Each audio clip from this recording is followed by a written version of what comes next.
listen. You were my sun, you were my earth, but you didn't know all the ways I loved you, no. So you took a chance and made other plans, but I bet you didn't think that they would come crashing down, no. You don't have to say what you did, already know. I found out from him, now there's just no chance for you and me to ever be. And don't it make you sad about it? You told me you loved me, why did you leave me all alone? Now you tell me you need me when you call me on the phone. Girl, I refuse, you must have me confused with some other guy. Go up, everyone get into the box, everyone. Yeah, of course. Oh, mate, I hate Arsenal so much. They just haven't deserved that. They have been awful all game, bro. It's got to be the most... and they're going to score. Oh, it should be 1-0. Oh, they've done it. Oh my God, bruv. These lot are... okay, there we are. This is ridiculous, bro. They've done it. It's Kai Havertz. He's not going to kiss the badge, is he? We're about to lose 1-0. We're about to lose 1-0. There we are. Oh, no. Okay. Of course Havertz scores. Hasn't happened yet. Heartbreaking way to end that. Why couldn't he just blow the whistle sooner? Fuck me. Why could he not have just blown the whistle sooner? They're going to score. Oh, listen to him. Absolute waster, mate.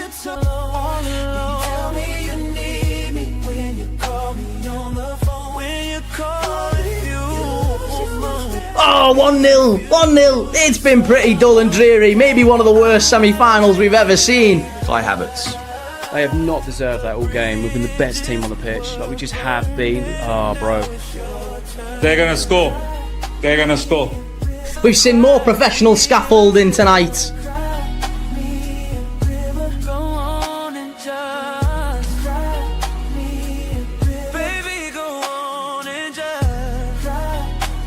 Dull and dreary football FC, but they've done it. They've finally done it. They're into the final. Arsenal 1, Chelsea 0. Kai Havertz.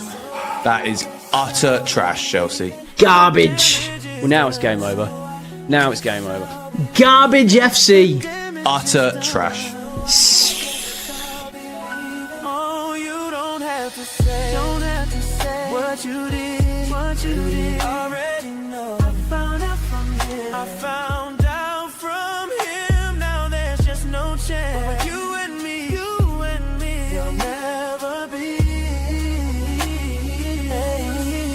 And don't it make you sad about it? Go on and just cry me a river. Baby, go on and just cry me a river. You can go on and just stay there, baby. Cry me a river. Go on and just, 'cause I've already cried. Ain't gonna cry no more. Cry me, cry me, cry me, cry me, cry me, cry me, cry me. Subscribe for more music. Welcome back to Straight Facts. It's Wednesday. I'm joined by Dom Husam and footy judge Mo. Staffy will be with us a little bit later. What do you make of the intro today, gentlemen? I was crying. You know, I was crying. Listen, why? I understand that Chelsea fans being disappointed. I really don't understand he being so depressed that Arsenal win. I'm like, what did he do to you in your life? He is so rattled. It's unbelievable. Bro. It's so bad. You know, like I don't even get that rattled if Man United win or even Barcelona or Juventus. I think his hatred for Arsenal is more than his hatred for Man United or his love for Liverpool. Bro, seriously. I don't know that, but the guy is he hates Arsenal more than the Chelsea fans hated Arsenal. It's unbelievable. I've never seen someone like this in my life. I've never seen someone like this in my life. And then, to be honest with you, Chelsea fans, I'm going to say something about Chelsea fans. All of them, the problem with this particular game is that Kai Havertz scored.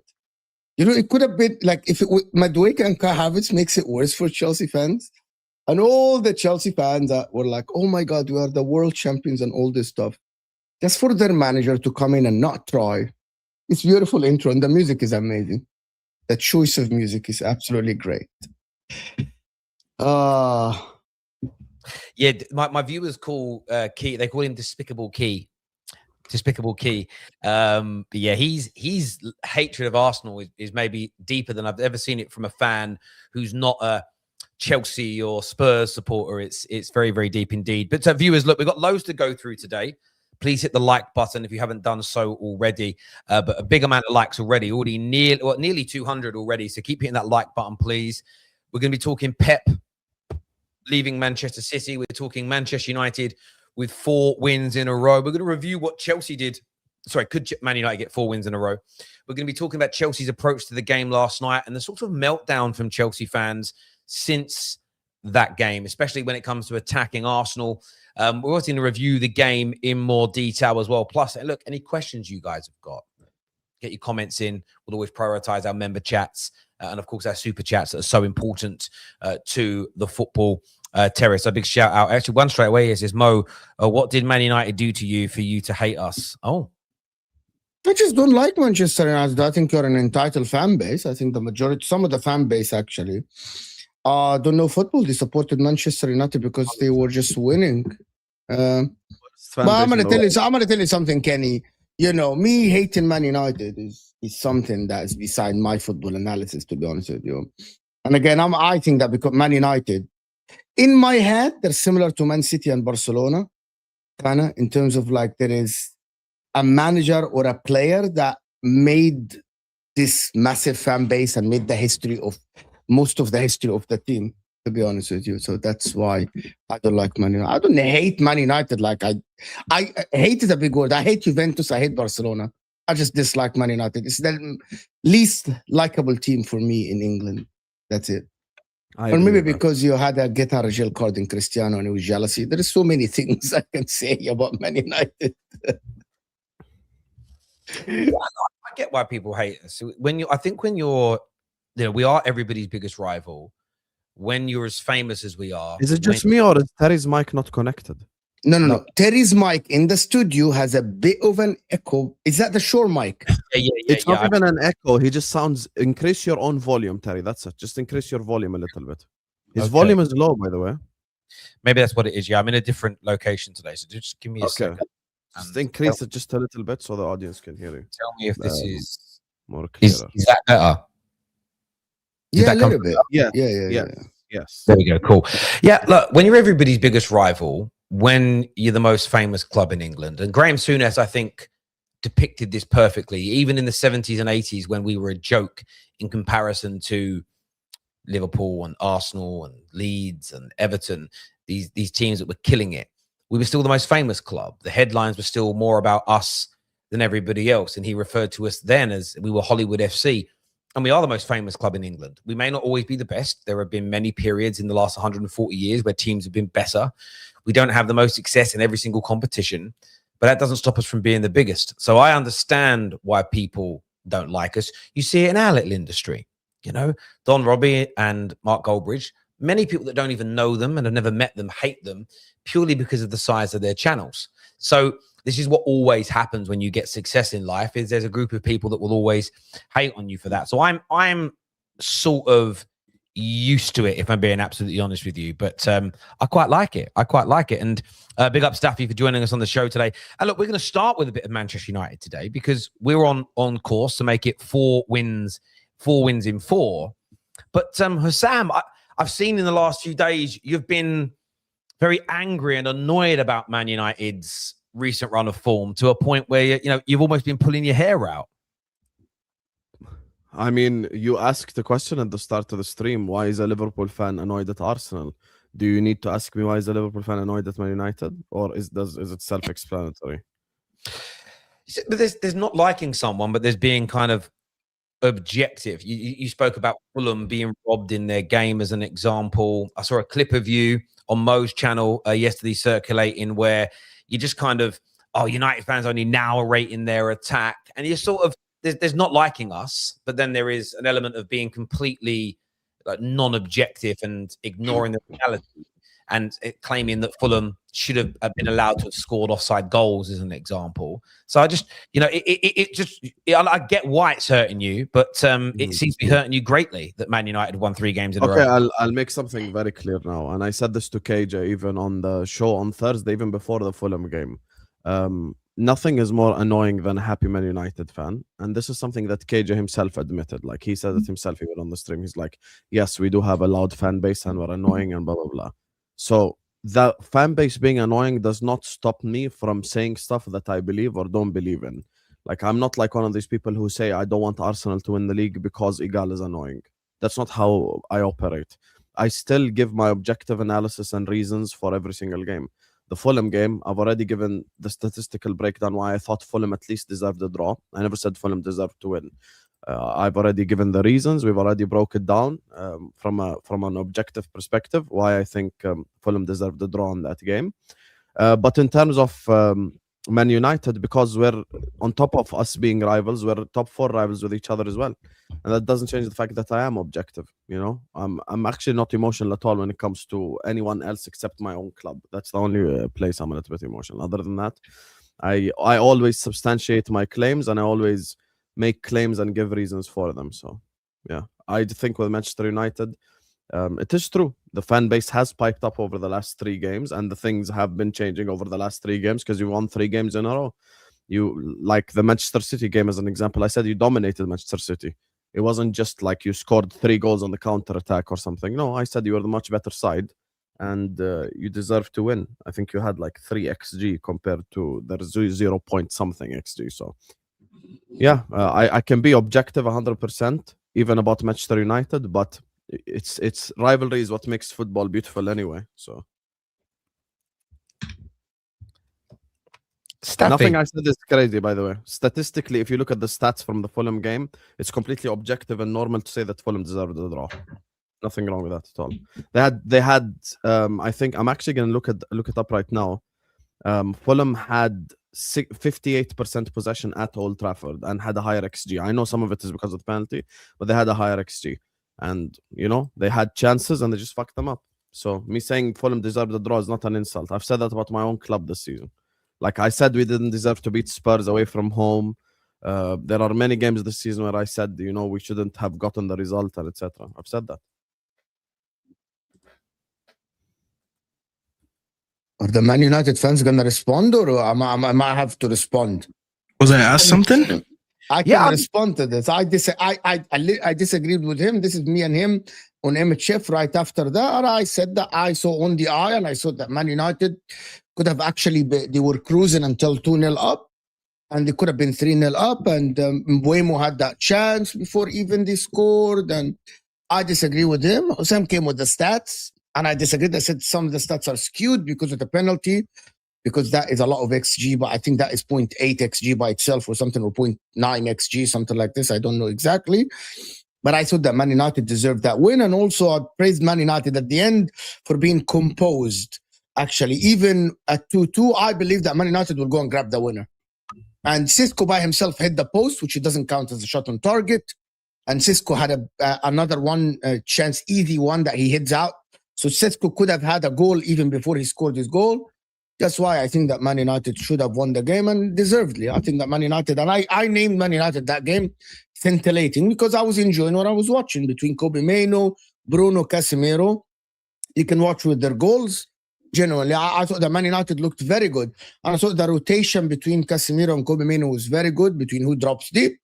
I thought that, and which is one of the things I pushed on my channel without even Husam was there the other day. I had a show, and I was telling the guys that I don't think that you can say it's a new manager bounce, but I know what when people say it's a new manager bounce, that means I know what they mean. They mean it's only adrenaline. It's only that they want to prove themselves. And when I told them that it's tactical and there are stuff that changed at Man United, I can't remember if it was Gunnar Solskjaer or someone that went to Google to get the definition of new manager bounce, and it wasn't. And they said, "Oh, see, in the definition it's tactical." I know that I was right at that point when you had to go to Google to get the literal definition. I know that you meant like that time, I think that show was with Gunnar Solskjaer and some others, and they said that time that I know that they meant it's only adrenaline, it's only people want to like prove themselves to the new manager. I think that Carrick did really good tactical stuff. I still don't think he should get the job permanently. It's too early for anyone to say that this guy should get the job permanent. But I think he did some tactical switches, and he's getting the best out of the players. Someone like Casemiro and Meno and Bruno especially, he's getting the best out of him. And also Cunha and Buemo, and he's utilizing the subs very well. Like Mazraoui was utilized, you know what I mean? Like Sesko's being eased into the team, not having a lot of pressure on him, right? So that's why I think that Michael Carrick is doing good stuff in opposite to what Chelsea are doing. Because if you watch the majority of the Chelsea games that they won, they don't look like the better team. Hence, Brentford, even the first half of West Ham could have been 3-4-0. While Man United, the majority of their games they play, even if I will agree with Husam and say that a draw was a fair result, I still think that Man United were marginally, in my opinion, with a better team. While Chelsea, for example, under Liam Rosenior, it's mostly adrenaline rush. Mostly. Apart from the second half of West Ham, or it's the last 30 minutes. This is why I think that Man United are actually making changes that are good. And the players are actually very good, actually. If I said that if you're asking me the lineup of Man United now, that lineup of Man United needs a good right back. And I think that lineup is cooking because I like Luke Shaw. I've always been a big fan of Luke Shaw as a left back. The problem with Luke Shaw is that over the last 3 years, he played like 25 games. So basically, he wasn't a player. But the ability is there for Luke Shaw. Lisandro Martinez, I think post-surgery, Lisandro Martinez is better because he's more focused on the game than kicking other people and leaving studs up, which is something that he has done before a lot. I watched the Fulham game. He was so focused on the game. The Arsenal game, he was so focused. Of course, the Man City game, he was so focused on playing ball and instead of actually kicking people. And Lisandro Martinez has a lot of ability, to be honest, on the ball and off the ball because I think he reads the game very well. The problem with him is he was so rash before the surgery. He's doing the Romero thing, which is similar to Romero. Romero's a good defender. The problem is his head. There's 30% focusing on hitting other people than actually playing the football, which is Lisandro Martinez got rid of this lately, especially after the surgery. That's why I think that Man United lineup with 1 game a week is currently, as it stands, is compared to anyone in the league. As it stands, actually. Even Man City, by the way. Staffy, before we get on to whether we'll make it 4 in a row, how frustrated have you been that it seems that people, I know you've done this, we do a lot of shows together, where you've praised a lot of our attack all year, how we've played, how we've attacked, the approach play, some of the individuals delivering, like Mbumo as an example. Do you feel that because we won these last 3 games, there's almost this narrative that's being pushed that, only now the Man United fans recognize that they've got new good attackers. Only now United fans are speaking up about it. What I find interesting about it is that, and it's more so with Sam and Mo, you two sort of scoffed at me in the summer when I suggested that the signings we've made up front could generate 20 to 30 new goals for us. And that's exactly what we're on course to do. But Staffy, do you feel like with Man United, I don't feel like none of us are asking to be spoken about like with the best team in the world, but do you feel like we're also being a little bit discredited for the improvement in the last sorry, week? who scoffed at you? Me and Mo. Me and Mo didn't scoff at you when it comes to Man United front line. We praised your signings in the summer. The only one we didn't praise is Sesko. That's it.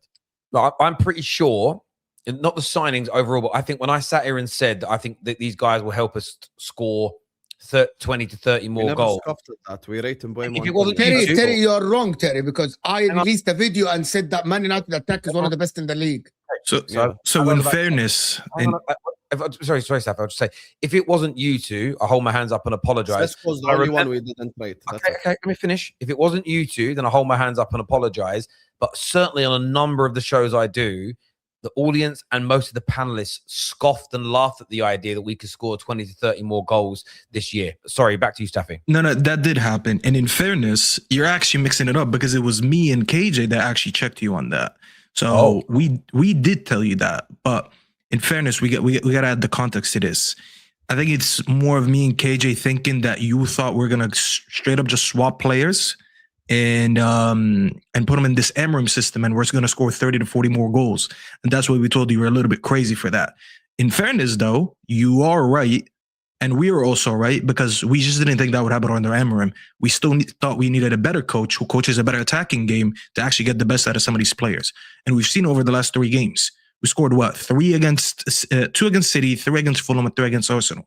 So that's like what? Almost like 2.5 goals per game, which, I mean, I guess it could be sustainable for certain teams, probably not for us, but it's still a good return on investment when you look at the attackers right now. So in essence, you were kind of wrong, but you were also right because you did predict that amount of goals. So we'll give you that. To answer your first question, though, yeah, I do feel like there's a how do we shit on Man United agenda going on right now on YouTube. And I'm not saying it's 1 or 2 individuals. I feel like it's just been, I don't know, a trend that's been going on for weeks now. A part of it is rivalry. And listen, bro, people are entitled to their opinions. Some people just don't want to praise their rivals. I can't force them to sit here and praise your rivals. You don't have to. The issue that I'm finding right now, and this is why I'm getting angry, is because people don't want to be honest.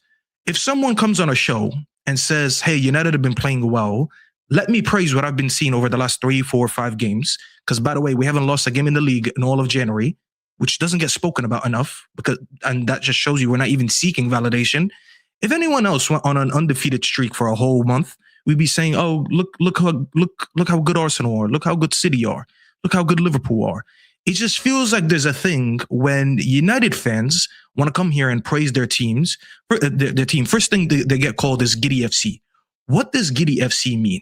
If I say I played well the last 3 games, I picked up 9 points, and someone's answer is you're Giddy FC, I'm sorry to tell you, you don't know how to articulate your opinions and you don't know how to talk about football. Because instead of saying, yeah, well, good, fair enough, you got 3 points, but I predict that you guys are not going to continue this form because, number one, you can't maintain a 100% winning record. No one can.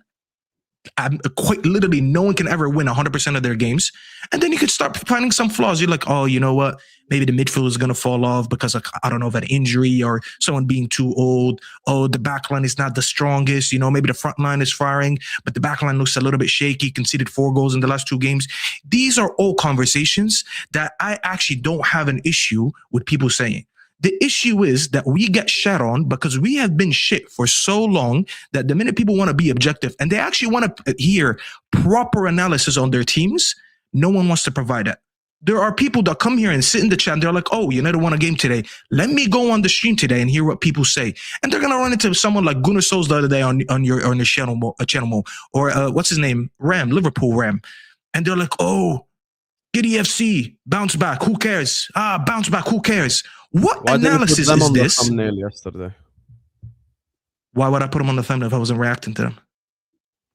I mean, they're the ones that you're calling out. I wasn't on the show with them. I was on the show with you. But anyways, when people's clear agenda is, I can't wait for United to be shit again, it's clear from the beginning, they are not here for a rational conversation. They're not here for an honest conversation. They're not even here to talk about anything factual. They're here to talk about their feelings. And their feelings is, oh, I hate United. I can't wait for United to be shit. So I'm just going to say whatever. And I'm actually going to lie and provide incorrect information because no one is going to check me.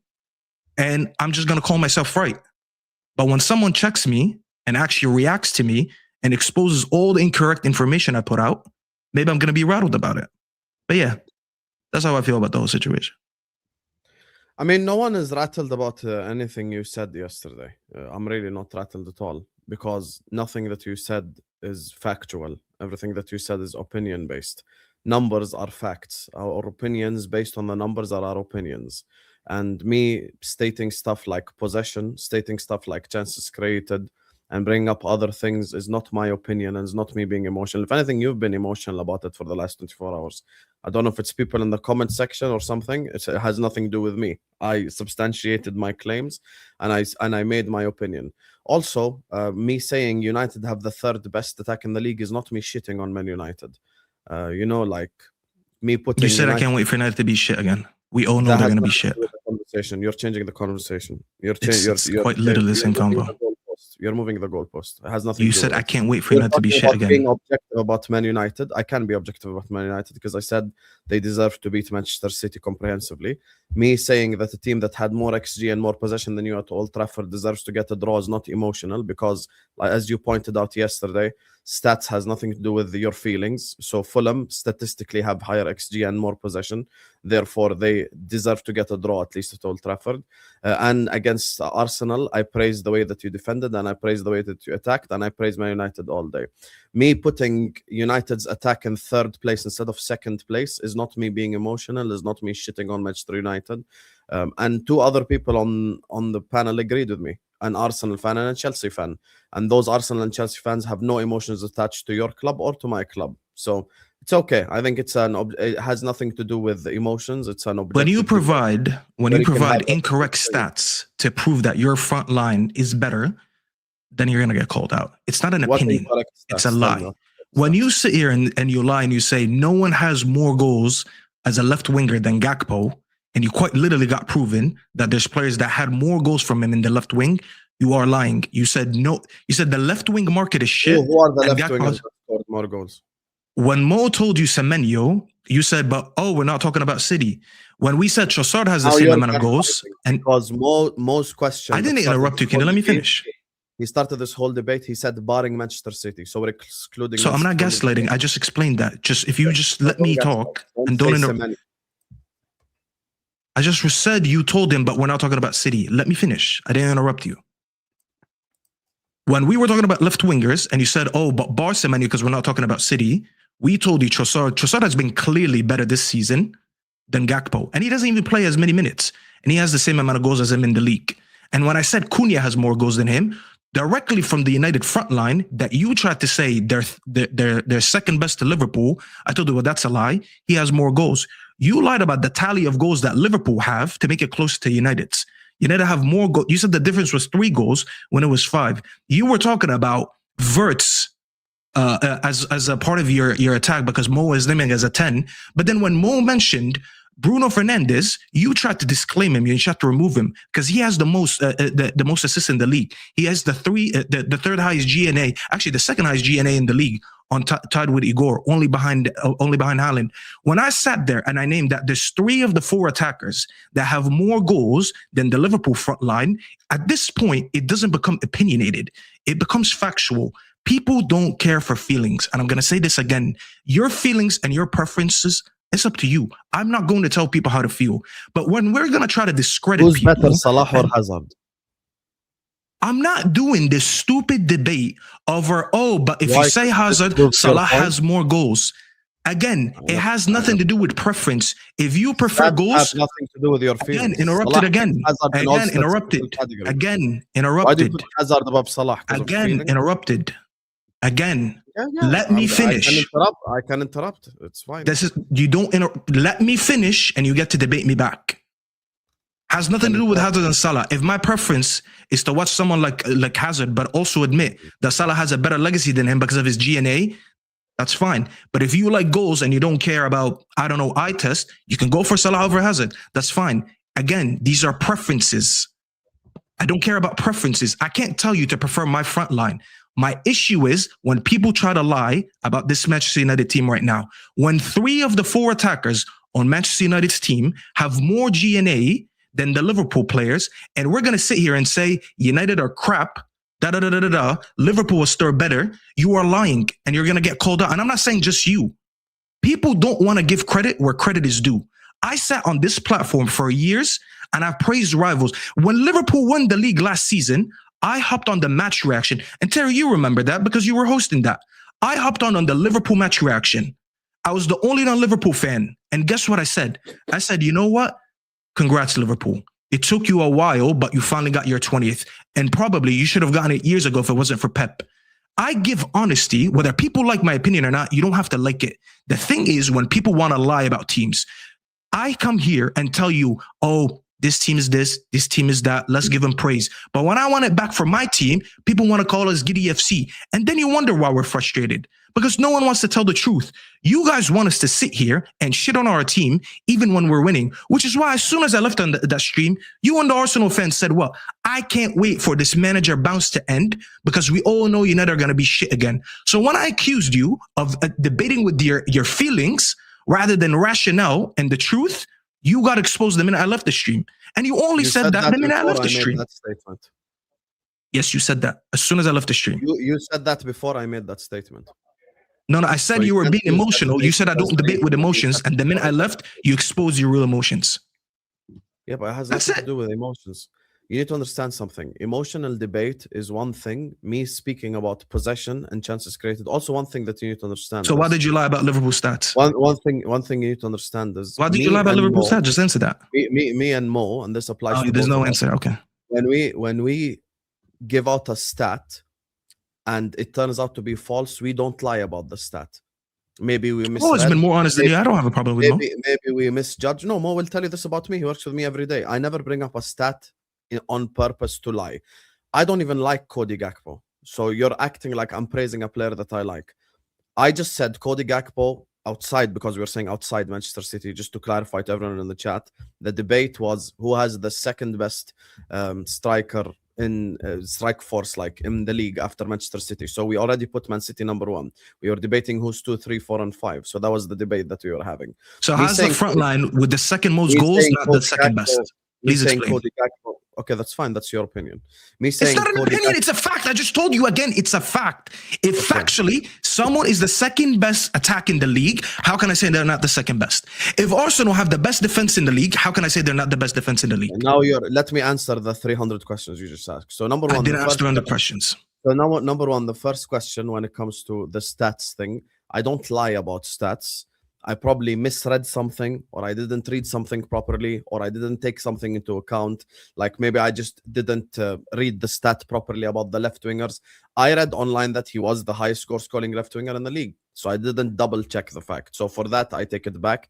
And he isn't the highest scoring left winger in the league. But I will never present a stat online to lie. I'll never say something that is factually untrue, like because you're actually questioning my character, which is something I'll never do. So unless I will fact check myself, and if it's something wrong, I'll say it. I have no problem. Me and Mo are actually 2 of the people. That's why we work well with each other. We're never wrong and strong. Like if there's we're willing to change our opinion. We've changed our opinion 100 times on streams. We fact check ourselves. If he says a stat that's not true, I can check him, and if I say a stat that's not true, he checks me. But I never build anything based on lie. The second thing is when it comes to having the best attack in the league, I'll use Liverpool example to explain my point. Salah, Mane, and Firmino was an incredible front 3. They were amazing. They were probably the best front 3 in the league over the last 10-year period, if I were to take the 10-year period. Me bringing up possession and domination and the way that you create your chances is part of the conversation, because the chances that Seshko will get is easier than the chances that Gyökeres will get.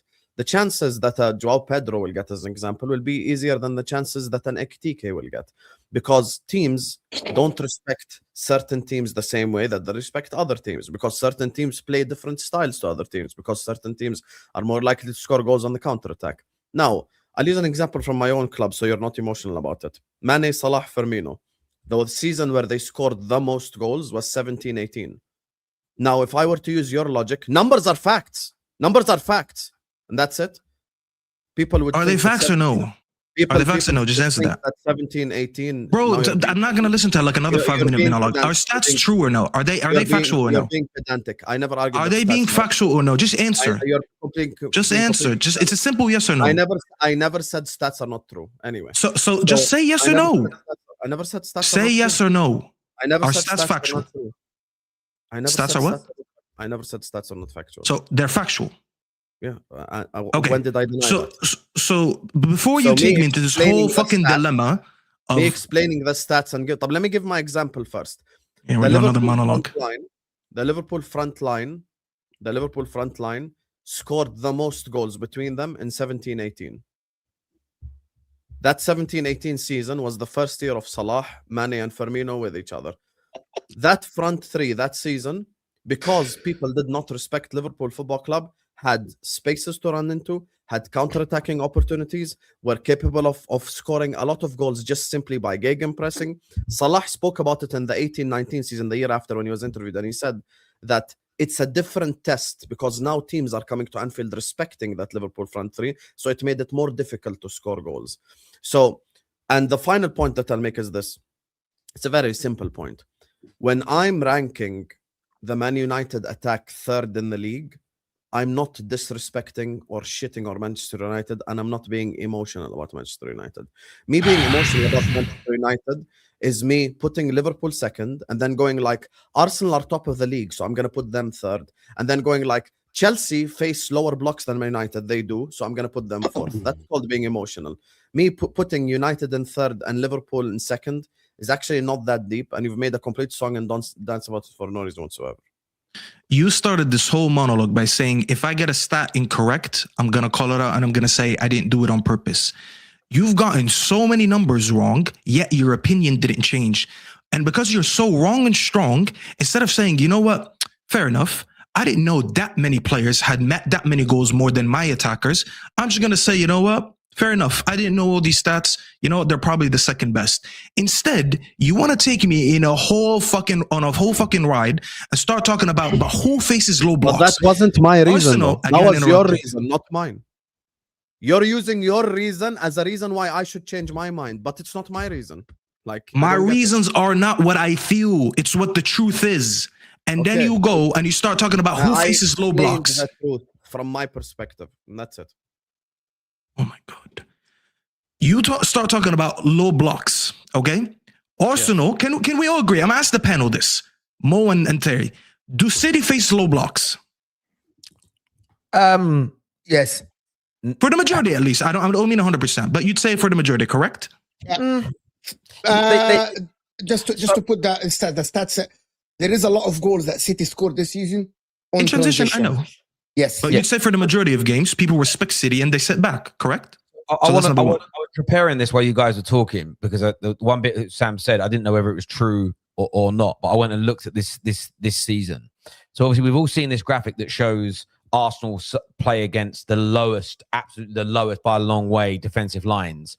But if you actually look in the middle area, Man United, Chelsea, Liverpool, City, it's all pretty much the same. Actually, City face teams that sit slightly higher up against them than Man United do.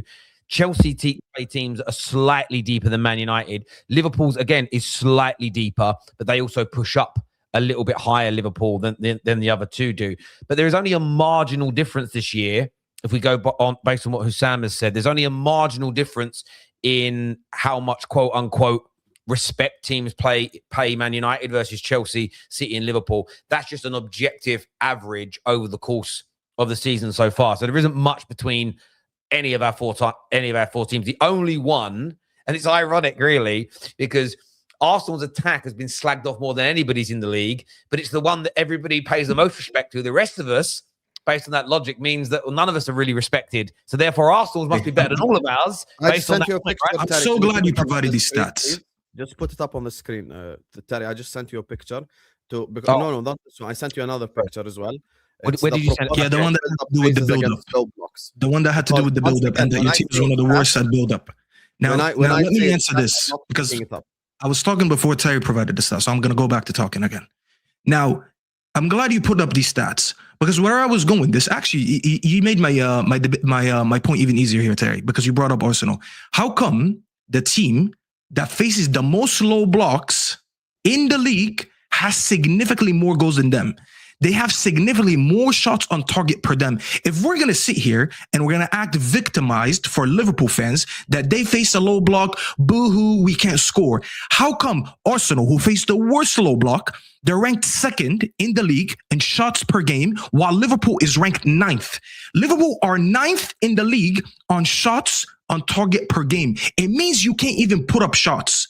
And if you want to use other teams, you know what other teams are ahead of Liverpool? You got Man City, you got Chelsea, you got Villa, you got Newcastle, and you got United. But I'm not going to talk about United because people are going to think I'm trying to make this about United. My issue is here, we're just trying to lie about it and just add our opinions to it, to why we think it's an issue. But when there's concrete stats that teams significantly have better attacking numbers than you, we don't want to admit it. And this is why I'm going to do what I'm doing, and this is why I'm doing what I'm doing right now. Everyone, especially the Liverpool fans, I generally couldn't give a shit if you're going to cry. I am sick of people coming here and lying about certain things and hiding certain things and trying to paint a narrative to appease you guys, to make it sound like it's better than it is so you can share on other teams when it's not actually the truth. The truth is, Liverpool's attack has not been better than United. If you want to say, listen, fair enough. I still prefer to have Salah in my team because he has the experience. I still prefer to have Isak on my team because I've seen him score 25 plus. I still prefer to have Havertz in my team because I think his ceiling is high. All these are debates that I'm willing to listen to. But when we come here and we lie about stats, then we realize that the stats are wrong. But then we don't go back and say, you know what, fair enough, I'm going to hold my hand. I didn't know that. I'm going to go back on what I said because clearly you provided evidence that this team has been better than the other. I'm just going to go admit, yeah, you know what? They've been doing that. But no one wants to do that. And everyone wants to sit here and they just want to do the rivals agenda thing. And I'm going to tell you right now for free, people are sick of it. There's so many people that are tired of the agendas every day. People are tired from the dishonesty every day. People tune in and they want to hear honest opinions and they want to hear honest takes. When people lie and they don't want to admit that they were wrong or they're purposely lying, people are going to call them out and people are sick of it, which is why I'm going to keep doing what I'm doing. So people who don't like what I'm saying and saying I'm crying or whatever, guess what, bro? I'm going to keep doing the realism. I don't care about feelings. I care about reality. And what reality is what I'm going to present. Anyone who lies, everyone who provides incorrect statistics or information or facts, they're going to call out, whether it's a Liverpool fan or someone else. I don't give a fuck, bro. And when you try to lie purposely to shit on my team, I'm going to do that even more. No one lied and no one chat on your team to begin with. Number one, Terry, you just lied using Staffy's logic. You just lied because you shared the stat from 3 months ago. You lied. Why are you lying? Well, it's the only time the stat's been released, so I can't like update on that further. Adi, he didn't know. No one here lies. You lied. One here lies. You keep saying you lied. I called you out yesterday, bro. I don't try to do the slick thing all you want. You got called out for 3 hours yesterday for being a liar, and there's people in the chat that watched it. By the way, notice how you've interrupted me 6 times in a row, and you tell me don't interrupt. I interrupted you. You just spoke about me. Just debate back without talking about me. I didn't speak about you. I actually said Terry lied. Terry, why are you lying and putting up a stat from 3 months ago? Oh, actually, I give Terry the benefit of the doubt and go. You're just sensitive because you got called out and you don't like getting called out. I sent you the and you're gonna keep getting called out. I'm just letting you know. All of 2026, I'm gonna be on your neck. Every time you lie, you're gonna get called out, and just get fucking used to it. Guys, we're gonna be moving on in just a minute. I'm gonna call me out. I know you need to grow your channel. Go on, Terry. You grow your channel off fucking Terry. You're getting redirects. Don't fucking talk to me about growing my channel. How I grow my channel. That's fine. That's fine. You're the one who went out seeking redirects. That's fine. I don't fucking do this for a living. That's okay. I'm happy for you. I'm happy. I don't need to go back to the. You gotta make a slide dig. I'm gonna remind you who you are. Anyway, don't be begging for redirects. Talking to me about growing my channel. I don't beg. I work for it. Put up the picture, Terry, please. Yes. So this is the recent picture from Sky Sports. As you guys can see, proportion of build-up phases against low blocks, Premier League this season. As you can see, Liverpool are in first place. So once again, Terry did not lie when he put up that picture. Terry saw that picture and then he put it on the screen because it was a picture from 3 months ago. Maybe Terry did not know that it was from 3 months ago. When I read about Cody Gakpo being the highest goal-scoring left-winger in the league, he's not even a player I rate to begin with. If you tell me tomorrow you can sell a frontline player from Liverpool, the first person I'm going to sell is Cody Gakpo. I don't even rate the guy. I don't even like the guy. Me saying he's the highest goal-scoring left-winger in the league, the statement I made before that is, I said all the left-wingers in the league are shit. I don't think there's a good left-winger in the whole league anyway. I said if you were to make an argument, you could probably say the best left-winger in the whole league is Trossard. So I don't like the left-wingers in the league anyway. So I'm not doing Cody Gakpo prop. I just misstated the stat and it turned out to be wrong. Explain what proportional build-up means. And that's fine. I stand. Explain what proportional build-up means. I stand corrected. Don't use a screenshot that Ashraf sent you. Explain what a proportional build-up means. Ashraf sending me that. Educate your chat right now. Tell them what proportional build-up means. We want to hear that. I think Mike Das has shared that. What does proportional build-up mean? Explain it to us. Oh, exactly. What do you exactly? Mean? What do you exactly, mean? Bro? You couldn't even explain what that stat is. You didn't even look that up. It got sent to you. No. Put up explain what proportional build-up means. Guys, I'm going to jump in. I can explain it. Guys, we're going to run out of time for the other topics on the show, and we do that too much on these shows, and I want to move on in a minute. Gotta explain what it meant, by the way. I can explain it, no problem. But Terry wants to move on. 30 seconds. Yeah, because Terry wants to move on. Yeah, that's why. Terry put up the picture and I'll explain it. I need the graph in front of me to explain it. We've got to move on. We've got to move I on. just need the graph in front of me to explain it. That's not me. And you couldn't explain what the stat even means. You put a graph on it, you couldn't say what it is. I've literally done 2-hour shows. You got saved by the bell, is what you're saying. No, I'm not saved by the bell at all. I could do this all day. I've literally done 2-hour streams with a tactics board only, breaking down tactics and explaining football. Like, and you couldn't explain what proportion builder meant in like 5 seconds. Let me just land my point because I've been interrupted like 10 times here. Yeah, but I want to move on. To land my point, I've already explained why I think Liverpool have the second strongest attack in the league after Manchester City. No, you lied about why you think they have the second.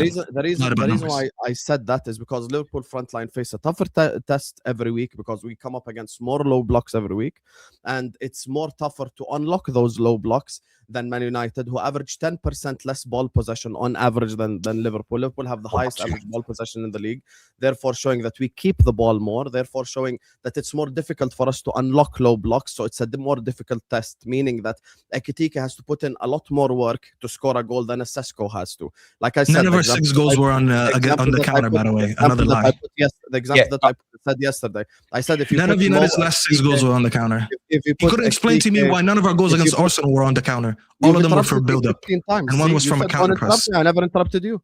If I lying, I'm expose you. If I put Mo, Havertz, and Ekitike at halfway line at Old Trafford against Fulham, can I just interrupt really quickly? No, go ahead. It's fine. I already made my case. Also, why we haven't got enough time on this show to keep debating this, because I want us to shout at Tony Day that says Terry wants to move on because I argue like a 12-year-old. Just go fuck yourself, you prick. The reason I want to move on is because we've got multiple topics and limited time to do it. So shut your fucking mouth or stop watching the channel. What I did look at, though, is that it's goals against low blocks. So Man United have scored 12 goals against low blocks this year. Liverpool's is 10 goals against low blocks. So that's the thing with this thing. There's so many elements that you can go down and look at and rabbit holes that you can go into. The problem is there's so many topics to cover. We've got 17 super chats to get through. I want to respect my audience. So another fact he said that wasn't actually a fact. Yeah, but there's a lot of things that I couldn't even explain. Because I'm good here, Terry. I'm good here. I'm ready to move on. Please, guys, because I want to respect the super chat. Tony, I'm sorry I swore at you, but I do get frustrated when we can't move on from subjects on shows because then we don't get into the other things that people have tuned in for as well. This here says Trossard underrated. Big up Aya. Patrick here says, as a United fan, I don't care how rivals view United or how much they rate us. I don't care about stats, how we line up against our rivals. The only stat I care about is how high we are in the league and where we finish. That's how it should be. Well, yes and no. Well, I think when you're doing what we all do and we're sitting here and having podcasts and you get thousands of people that tune in, I think there has to be an element of good faith in them. And my view is it should be, 80 to 90% good faith, 10% agenda and banter. I do feel this industry has gone the other way where it's 70, 80, 90% banter and agendas and 10% or so good faith. And I think there needs to be good faith in the debate. I was just going to say respectfully to Patrick, I didn't choose the topic. It was a topic that was issued on a show. And I debated it very fairly and rational, and someone else didn't. So that's all. I didn't seek that topic. It was brought up to me. I debated it rationally as well with things that disagree with you. You got emotional about it, as we can see. For 24 hours, you've been emotional. Do you think numbers have been impacted by their 125 million? That's another thing that I said yesterday that I wasn't able to bring up because I was interrupted 10 times. I said in honesty to the super chat. Just so you know, this includes Isak. I said yesterday, very key. I said this is including Isak, not excluding Isak. I put Liverpool second, including him. I didn't exclude him from the debate. Yeah, include the player who had like 2 goals and got injured is not even playing for the rest of the season.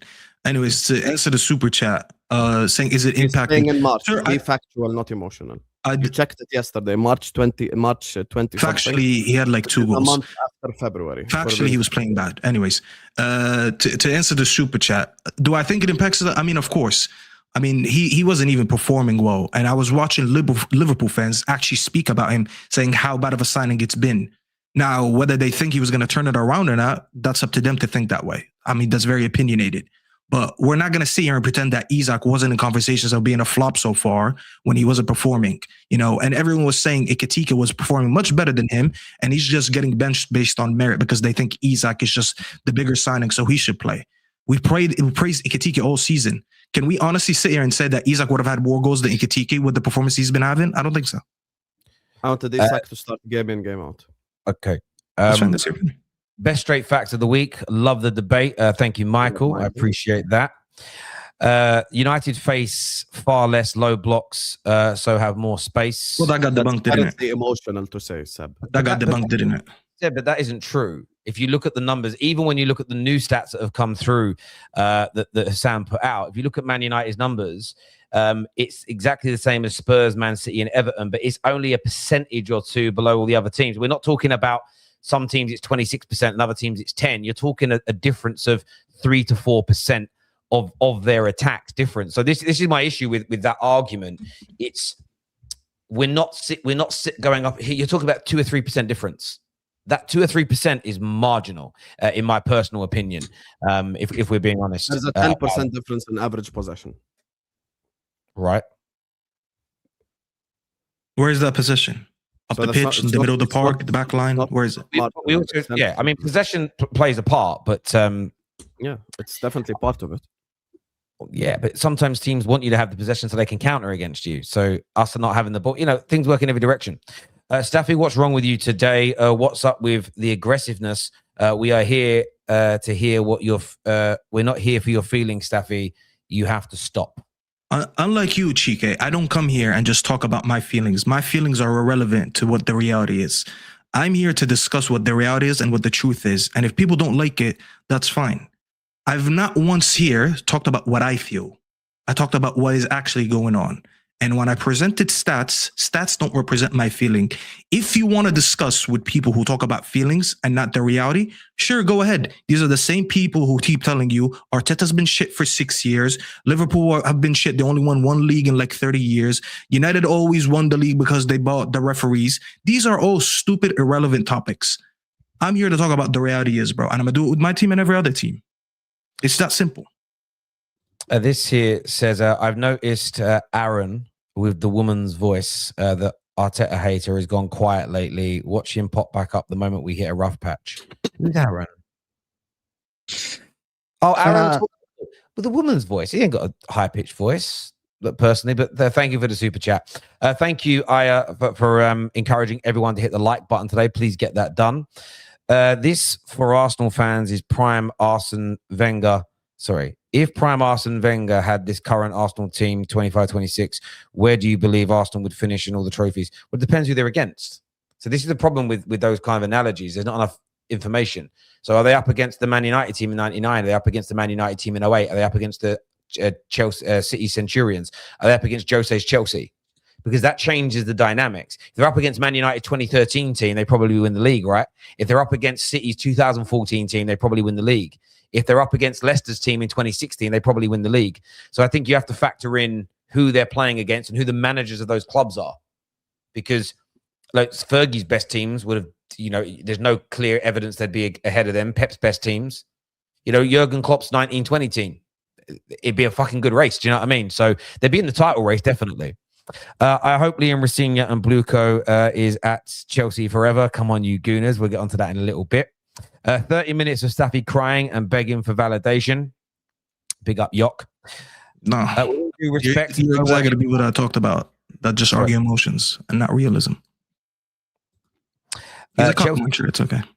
Go Thank you, Mohamed Ammar. I don't lie. I just misread the stat and I corrected myself. You two sound like a couple 2 weeks after a breakup. That's very true. With all due respect, no one is lying, nor is Husam, is what Mohammed says here. This is Staffy. I hope you realize what flat earthers use factually correct stats as well. You cherry pick and interpret what you want from the stats. Is what so me using goals and assists and shots on target is me cherry picking stats for a front line. That's what we're doing now. But the guy who's talking about possession.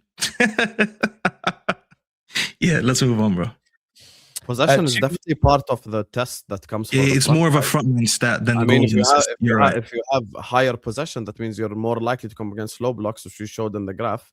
And I brought up the chance created stat as well, which definitely has something to do with the front line. Yeah, but not goals and assists. Yeah, let's talk about possession. 290 chances created in the whole league. So, 2 years ago, United had a goal disallowed against Fulham for a subjective offside. First and only time it was seen. I dislike VAR, but these offside decisions, whether right or wrong, happen to everyone. Yeah, well, Fulham's weren't objective; they were bloody offside. And then I heard Henry Winter did an article saying he was offside by his elbow, and the graphic clearly showed it was his whole shoulder. And you can control the ball with your shoulder. You can hit the ball with your shoulder, so it has to be offside. I've never seen a meltdown like it yet. Not one single piece in a national newspaper about Mason Mount's goal being incorrectly disallowed for being offside because they got the lines wrong. That's my issue with it. It's 2-1. It's far too one-sided. Great debate, gentlemen. I enjoyed listening to it, but as I say, I only wanted to move on because I know the audience want to speak on some other things. I'm going to go to Mo because we haven't heard from Mo for about 2.5 Because it wasn't a debate. It was you lie. You use stats that are not factual. You use stats that are not factual. It wasn't a debate about football. We didn't learn anything. We didn't learn anything. You should have learned from what I said that United front line has more goals than Liverpool's front line, and they are actually second best after City. It's not an opinion. It's not my emotion. It is the truth. It is an opinion. At the end, it's an opinion. Go ahead. No, it's not. I already established that. I can tell you one statement about this, and we're going to move on from it. Everyone can actually analyze the stats the way they want. The way they want. There is a lot of people that prove that a lot of times, Staffy, and I'm going to call you out for this. Even though Husam yesterday, I called him out on the Gakpo right away, by the way. And you said that on your show, that I called him out right away. I told him, no, you're wrong, you're lying. I told Husam, and he's like, I don't know what he said at that time, right? But I called him out. People can analyze the stats the way they want. For example, you can analyze a press as a transition, or you can analyze the press as you have spaces. You can analyze the build-up being slow, or you can analyze the build-up being, again, a slow block. It's up to you. There is a lot of stats in football that can be analyzed. Terry, I'm sorry. I apologize. Move on, Terry. I apologize. So, no, I've got a bad headache. What I was coming to you about, Mo, is I want to speak about last night's game, but I want to ask you about from a Chelsea perspective, because we heard all night from Gary Neville, Troy Deeney, most of the journalists, some Chelsea fans, that Arsenal's approach was wrong. They should have taken more risks. And Liam Rosenior was doing a masterclass by making the game dull and boring and not attacking. When you look at it, do you agree with that? Or do you feel that Chelsea and Liam Rosenior got their approach absolutely wrong on the night? Can I tell you something that I discussed with Chelsea fans yesterday? And I'm not going to mention Arsenal here, guys. I'm going to say Chelsea only. Liam Rosenior, in my opinion, is a coward. He wanted to save his face yesterday. He wanted to look good in front of the Chelsea fan. And by the way, it's not only me. Jaco and Marshall on my channel and ads said the same thing yesterday. And I see some other Chelsea fans said that. He wanted to save face yesterday because he was fearing that if he go all out and he attack Arsenal, he would have been slapped and he would have looked bad. But yesterday, by the way, which proves my point, when Kai Havertz scored, Sanchez and Enzo Fernandez were still okay. The morale was high. Chalaba, after the game, told the people that we had a plan, we wanted to nullify them, and we wanted to be in the game until the end, and then we push at the end. He wanted to save face, fearing the worst, fearing to be smashed 2 or 3-0 if you opened up. And that is not the Chelsea we know. And again, it's a choice by Liam Rosenior, and I'm sure he consulted Iqbali and the hierarchy about this approach, really, yesterday. Because playing Liam Delap as a right winger, by the way, I might say you can play whatever you want. You can play whatever players you want. I'm going to say it again. It's not about the formation. It's about the positioning of the player. You could have played 2-striker formation, leaving 3 in the middle. Instead of playing Delap on the right side, asking him to go back with Hincapia. He chose to keep him out. Terry got a headache. But anyway, we're going to keep going. In my opinion, this Chelsea project is going nowhere with this ownership. This guy, and I'm going to say something about Chelsea fans, and I'm going to call out every one of the Chelsea fans that you guys know their names. Graham Potter was praised in the beginning, and then he was shot at, and then the next manager was better, which is Poch. And then at the end of Poch, he was shot at Poch, and then he left. And then when Maresca came in, which is, by the way, by the time Maresca was hired for Chelsea, he's not up to the task. He's not up to the task. He was someone that didn't have the resume. I did my research. I saw Maresca ball. I think he has something. I think he can be our Arteta. I think he can be our this. And then Maresca at the end, when the board are about to sack the Maresca, they started pointing out every single flaw in Maresca ball and highlighting every single good thing about Rosenior, even though none of them watch Strasbourg play and none of them know what Rosenior ball is. Right? This cycle for Chelsea has been absolutely the same exact thing. The same exact. And I'm telling you something. If Rosenior gets a little bit better, they're going to say, I told you so. And then when Rosenier's head get bigger, and the boards that decide to sack him, because he gets approached, if Rosenior is a good manager, they're going to, again, they're going to nitpick every single flaw in Rosenior, and they're going to praise the next manager, who's going to be unknown again, right? And they're going to tell you, we did our research. It has been a cycle since Graham Potter for Chelsea, and it's not changing. And the Chelsea fan base are culprit on this. Husam, you don't know. Staffy, you don't know. Me and Staffy, when we said that we, even under Ineos, we see the signings of Ineos, especially the Cunhas and Mbuemos, are better than the signings of Chelsea. No, you don't know. They have a vision. We can sell these players. We can flip them. Right? When we said that, everyone laughed at me. Everyone laughed at us. When I said that I like this Chelsea squad, I like the Chelsea team, if they have a good transfer window and they keep Maresca or they hire an experienced manager. Them hiring Rosenior is telling everyone, you gotta suck it. This is it. Well, you know what? We're not changing. This is how the approach. This is how we do. Jacquet is another thing. And by the way, the last thing I'm going to say about Chelsea fans embrace for something that is new to you, you didn't know before. You're not going to be as attractive as before. The Rosenior is not picking up the phone and calling Jacquet and telling him, you come play for me. No one wants to play for your club anymore because the manager is not attractive. People want to play for Arteta. People want to play for Pep. Man United are linked to Thomas Tuchel, Nagelsmann, and De Zerbi. People want to play for this manager. People don't want to play for Rosenior. Even people want to play for Arne Slot. Right? Surprisingly so. I was even surprised, but Jacquet said he spoke to the manager as well. No, Terry, that's the problem. The problem is people don't realize that nowadays, okay, number one, you can attract players by three things. It's either you challenge for the top trophies, like Arsenal, or your manager is good, or you pay top money. Like even Man United was able to attract by the big name, the big fan base, and the money. Chelsea don't want to pay the top wages, don't have a top manager. And currently, as it stands, Chelsea look like the thing is about the game yesterday, Mo, is what Terry's even said. I said it yesterday, even in the match reaction. The problem is like I don't know why Rosenior approached that game that way. It just makes no sense. Like he came into the game just defensive. Like someone needed to tell him before the game, like bro, you need to attack. And people like if the roles were reversed as an example, and Chelsea were 3-2 up, and Arteta went and defended at Stamford Bridge, people will cook him for it. Now I understand Rosenior is not experienced, and he was I think a manager at Hull or something, and then he is the manager of Strasbourg, and now the manager of Chelsea. So it's a massive step up for him. But I think it's completely logical to at least attempt it. Yesterday, Winter Surfer was with us on the match reaction, and I said. Even before he even said it, I said it for him and he agreed. I said he would have rather 3-2 loss, but actually Chelsea attempted it, or even a 2-2 draw, but Chelsea attempted it. The problem is he just didn't go for the game at all. He set them up for failure. He could have done the Man United, huh? He could have done the Man United. You never know. He could have won 3-2 deservedly. And the thing is he could have come to the Emirates and tested Arsenal out a little bit. He didn't even attempt to test them. He started the game without any width. Literally zero width in the game. And I think Paul Merson said it yesterday on Sky, and he's absolutely spot on. He said Chelsea should have attempted something. For me, Chelsea were the issue yesterday. Chelsea are the reason why the game was boring. I couldn't agree more. Staffy, what did you make of it? Because Arsenal get a lot of stick for being negative and being boring.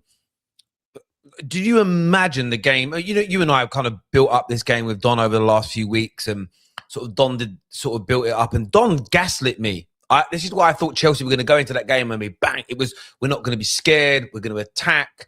If United can win there, we can win there. I kind of bought into that narrative, but it was the complete opposite to what Man United did. They were too deep. They were not expansive, barring João Pedro. He got the ball and moved into good areas. But even when they brought their attackers on, they didn't attack. Did that make that? They didn't put numbers forward. They didn't take a risk. And I don't know about you, Staffy. How shocked were you in a cup semi-final when they needed a goal that they didn't try and score one? I personally was disappointed that I actually spent time watching that game. I thought that game was very dull. It was very boring. It had nothing to do with what most of us expected. I'll be honest. Most of us, I think everyone predicted this game wrong. I'd say 90% of us did, because most of us, at least, would have predicted a little bit more action. I think Arsenal had the right to not try and attack. There's no reason to. We know how much Arteta in big games doesn't like to go a little bit expansive and expose his back line, let alone him going into the game, and he's up technically 1-0. I know the score said 0-0, but we know they're already up 1 goal on aggregate. So the issue, obviously, at the end of the day with this game was Chelsea. It wasn't Arsenal. That game was, Arsenal had nothing to, I mean, even that one last goal, honestly, it didn't mean for nothing. Now, you go to Chelsea, they're expected to bring the game to them. They're demanded to score a goal. I mean, you quite literally need to score if you want to go to the final. All right. So you need to score. You need to attack. You need to actually, there's so many things that they needed to prove, because recently they've been getting their asses handed to them by Chelsea, by Arsenal. And there's like the last couple games where people were like, you know what, Chelsea were a little bit unlucky. If it wasn't for that one mistake from Sanchez in this game, if it wasn't for Cole Palmer getting injured before that game, it seemed to always be like there's an excuse. And if we did better, we probably would have won the game. We all remember the game in the league where they were all coming out of the game praising the team, saying 1-1. And I swear they had like a red card in the game or something. I forgot the complete context. But remember how proud Chelsea fans were after the game. You had people like, what's his name? The other side of the coin. I think that's his name, the content creator. He did that infamous thumbnail of him saying, "I'm proud of this team." And it's just like everything that happened in that game versus this game, it's just like you would think they're completely two different Chelseas, which I actually think they are. And it's mainly because of the manager. Liam Rosenior, now I don't know enough about him, so I'm not going to go too much on him. I'm still getting to learn about him and just see his games. And I can't promise that I get to see every 90 minutes of Chelsea. But from what I've seen so far, he's another manager from this crop of new managers that remind me a lot of what we just seen with Ruben Amorim. A lot of new managers that are so focused on just doing complicated things instead of doing the basics. If I would have asked any of you guys here, how would you set up Chelsea? A lot of you guys would have said basic things. Try to have your best attackers on the pitch. Try to be a little bit more quicker with the ball. Try to get Cole Palmer and what's his name, Estevao. I mean, I know they couldn't play 90 minutes, but whatever minutes that they were going to play, it should have been more than 30. Get them in dangerous positions. If you're going to use Liam Delap, use him maybe as a second striker. Try to overload the box. We didn't see any of these things. The last 30 minutes of the game, Cole Palmer and Estevao came on, and I can't promise you that much changed. Other than maybe Estevao and Cole Palmer trying to do individual things on the pitch, there was still no cohesion. They were not, I didn't feel like they were pressing that back line from Arsenal every time to build up so they can win the ball higher up the pitch. I don't feel like they were trying to threaten them. I don't think they were trying to overload the box. Garnacho came on and I saw Cole Palmer looking at him. He was ignoring that pass. Probably he doesn't rate him. There was instances in the last 10 minutes where I'm just looking that I'm like, at some point, you just got to Hail Mary it. Just throw the ball in the box, throw the kitchen sink and try to score. And I'm seeing the players that are getting in crossing positions are Moises Caicedo and Fofana. Gusto couldn't get on his right side to cross the ball for shit. And I'm just looking at it and I'm like, it's not that you guys didn't win. You actually couldn't do anything. I couldn't remember one shot on target, bar that Fofana header in the 94th minute that they barely did anything to Kepa. For the last like 15, 20 minutes, I didn't see anything from a team that's trying to win the game. And which is why I understand Chelsea fans are meant to be frustrated. Can I ask you something about this? Can I ask you something exactly what you said? Sure. Guys, I'm going to say something that it might actually be absolutely strange to hear. Is yesterday the last admission by Chelsea Football Club and the manager that they are inferior to the likes of Arsenal and they cannot go toe-to-toe at them. And people said we did our best, and Shalaba saying we did our best. And by the way, I get it. Palmer was not there, Estevao was not there, and Reece James was not there. Also, Saka didn't play, Odegaard didn't play. He basically started Eze, who literally Arsenal played with 10 men. Let's just establish that yesterday. Kepa as well. By the way, as they 13 games, no GA. I am not saying that. And I'm going to say something about this. We're not going to I don't think that Chelsea are that inferior to Arsenal as it showed yesterday. Caicedo is a good player. Enzo is a good player. Palmer is a good player. Estevao is a good player. Reece James, best right back in the league. Right? I think Fofana is good. I think Sanchez is good. Kukurea is good. Your club actually making these players play with 70% of their ability. And I said that yesterday on my channel. And once you play with 70% of your ability, literally, that makes you way inferior to the other clubs, right? because Caicedo's not playing as 100%. Enzo Fernandez is not playing like last season. Cucurella even is not playing. Cucurella has 1 goal this season, if I'm not mistaken, in the Premier League. Last season, he had 8 goals or something like this. Right? Reece James, he's being rested on purpose. We'll not get to see and enjoy Reece James because the medical staff thinks it's appropriate to rest the guy. Cole Palmer is being rested. Does he need surgery or he doesn't? Is yesterday, which is the question to Staffy and everyone on the chat and the panel, an admission that Chelsea are inferior to Arsenal and the gap has increased from last season to this season? Can I answer that, Mo? Because I think it's a combination of multiple things. I do think there's players in this team that I highly rate. I think some of these players in certain teams would be in good teams that are competing for titles or whatever. You know, I can't look at Reece James and say that he's inferior to so many right backs in the league. I can't look at Caicedo or Palmer or even Enzo, who I criticize a lot. I don't see them much inferior than a lot of other players. Even Cucurella, we were talking about him last season, the best left back in the league. I think the whole reason this Chelsea team stagnated this team, or kind of dropped off, we should say, I think it's mainly because of the recruitment. When you speak about Cucurella as an example, and I'm gonna give you, I guess that's one of my opinions to why maybe his performance can go down. Imagine last season you built a relationship with who was playing on the left. It was Sancho and who? They had someone else. Madueke sometimes, Sancho, Madueke, and there was one more person. I just can't remember who. But then let's say, for the sake of the argument, you build a relationship with whoever your left winger is. Come next season, which is the summer, those left wingers are gone, and now you have to build a relationship with Garnacho and Gittins. Now, take that analogy and apply it to multiple areas in the pitch. How many times have we seen in the last couple of years the players that are actually better on this Chelsea side, just like that, they get replaced? You got like Joao Felix spends a year and a half, he's gone. Sancho spends a year, he's gone. Madueke spends a couple of years, he's gone. These players getting flipped too frequently. Neto, thank you to the chat. These players are going to flip too frequently that when you maintain a level of progression last year, you just went ahead and replaced a lot of players. Nicholas Jackson is one of them. As much as we've criticized him, I've been on this platform, to be honest, he's been one of the most polarizing players I ever had to analyze. Because like as much as he's good on the ball with certain things, he was horrendous in front of goal. You look at him, as bad as he's been, he got replaced by, mind you, last season, he had the most GNA combined with him and Palmer than anyone else in the league. So those two as a duo had the most goals and assists to each other than anyone else in the league. It shows you how good of a relationship he was for your best player, Palmer. You go ahead and you sell him, rightfully so or not, I'm not debating that, and you replace him with Liam Delap. Liam Delap, who needs a lot of development before he's a starting striker for any regular top 16. Who needs a striker ahead of him. Exactly. So you look at that and you're like, you ruined the relationship between Nico Jackson and your best player.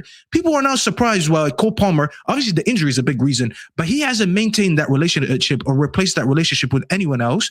And then you have a striker who needs a lot of development before he becomes a starting striker for this Chelsea team, because there's so much in game. People call him a UFC fighter, and they're actually not wrong. He spends more time fighting than actually being productive on the pitch.